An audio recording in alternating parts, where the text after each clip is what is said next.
Greetings, pet lovers. Bridget here with First Street Pets. And today we're going to talk about, should I blanket my horse?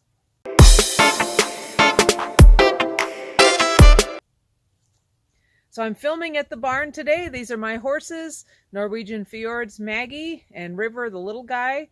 And Sunny is the roan. He's a Quayrab, slightly in the back. He's from a local rescue.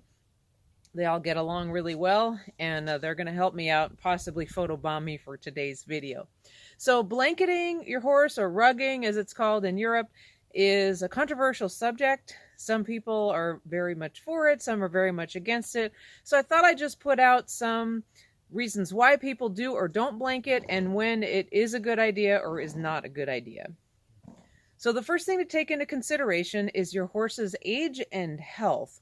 Now, young horses like these, healthy horses, are in good weight. They are fit and thrifty.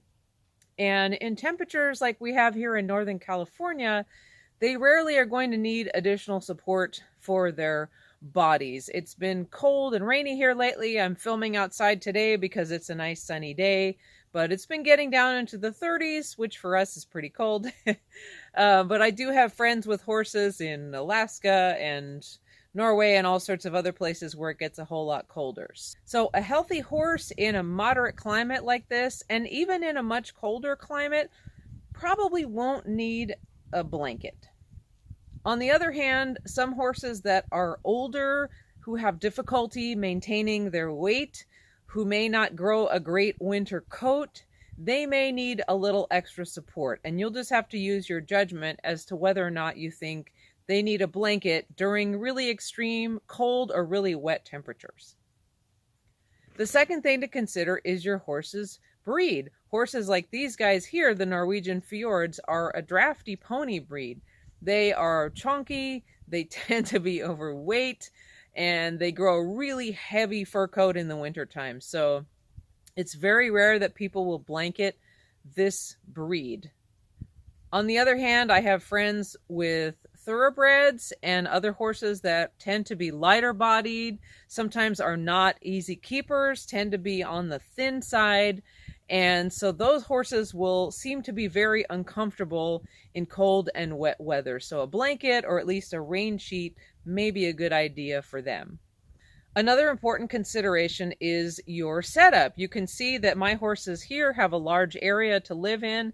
There are 2 other pastures on the other side of the property, so they can be rotated, they can be separated. There's also a barn with stalls that they can go into anytime they want. So this is an important consideration. If your horses are only outside and don't have access to a shelter, they're definitely going to need something to protect them in really extreme weather, especially heavy, windy rainstorms. So having some kind of a shelter set up can be really helpful. If not, then they're definitely going to need a rug or a blanket. Your setup is also important in terms of how many horses are there and how well they get along. Now, these 3 are all my horses, and they all get along really well. They will all go into the same stall to eat. I don't feed them that way, but they won't get into a fight generally, even being in a really small area. So I don't worry too much about that. However, I have seen some horses where there is a shelter or a barn and there's a herd of horses. If one of those horses is a bully and more aggressive, they may go in the shelter and not let anybody else in. So if you think you have it all dialed in with a shelter, just make sure that one bully isn't taking up the whole space and preventing everyone else from using it. But if your horses have plenty of space to move around like this, and they have a barn to go into when they want to, chances are good that they don't need to be blanketed. Diet is an important consideration. Horses have a really efficient system of heating. This is how they can live outside in all kinds of temperatures all around the world, in places as hot as the desert, in northern Africa, in frozen places like Norway and Finland, and the extreme temperatures of Mongolia. Their bodies are very efficient at thermoregulation. Now, one of the things they do during the winter is by eating hay and lots of roughage, they produce heat. So it's very important that your horses have access to good amounts of hay during the winter. Now I get it, having fjords, they are easy keepers and will put on weight just looking at some food.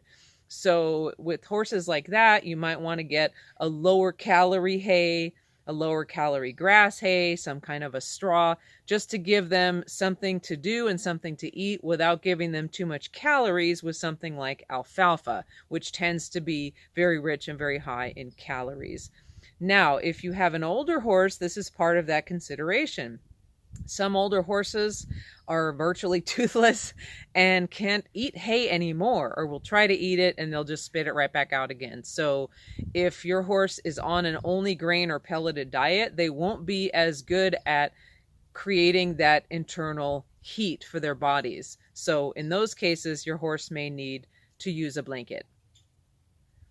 The hair coat that your horse has is a good indicator of whether or not they can withstand extreme temperatures. Now, most healthy horses will grow a decent winter coat. Obviously, pony breeds like the Fjord will have a heavier coat, whereas a breed like a thoroughbred will probably have a lighter coat. But again, it just depends on the individual. Sonny here, I believe he's a Quayrab, quarter horse Arab, and he gets a good enough winter coat for a Northern California winter. And he seems very comfortable and doesn't need any kind of support. Now, I don't do any heavy-duty riding or competing, so I don't worry about my horses looking like big furry teddy bears during the winter. However, for some folks who are in serious training, where they are riding and training and doing lessons every day, where they are competing at this time, they may find that to be a problem. So they will clip the horses. Now, if you're clipping your horse's hair, you are taking away their ability to keep warm during winter. So in those cases, you will need to also be careful when you ride them, cool them down, make sure that they're not wet and sweaty when they're going back to the pasture or to the barn. And they may need a blanket or some kind of a cooling sheet or something to keep them warm because you have removed that hair. Now, a horse's coat is pretty incredible. They can be wet and dirty and muddy and even with snow piled up on top of them on the outside. But you push your hand through and inside on the hair, they will be warm, warm and dry. So unless they're out in a driving storm with sleet and rain and wind, where that rain has a chance to get up under the coat in really extreme circumstances, most of the time their bodies are warm even though they look like a dirty wet mess on the outside. So ultimately, you know your horse. When I talk to people about this who use blankets, they say, look, my horse is shivering. My horse is obviously uncomfortable, is not moving around as much as he normally does. And so you know your horse. It's just like all other kinds of husbandry. You know what works for your animals and what doesn't. So these are some criteria that I hope will be helpful to you. Obviously, I don't use blankets with my horses because of them and their breed and age and health and where I live. But every one of you will be in a different situation with different horses, different climate, different activity levels. So you will need to use your own judgment as to whether or not you should use a blanket. I hope this has been helpful. I am excited. I'm going home now to work on my new YouTube studio setup that I got for Christmas. And stay tuned for some more videos on horses and all things pet. Happy New Year.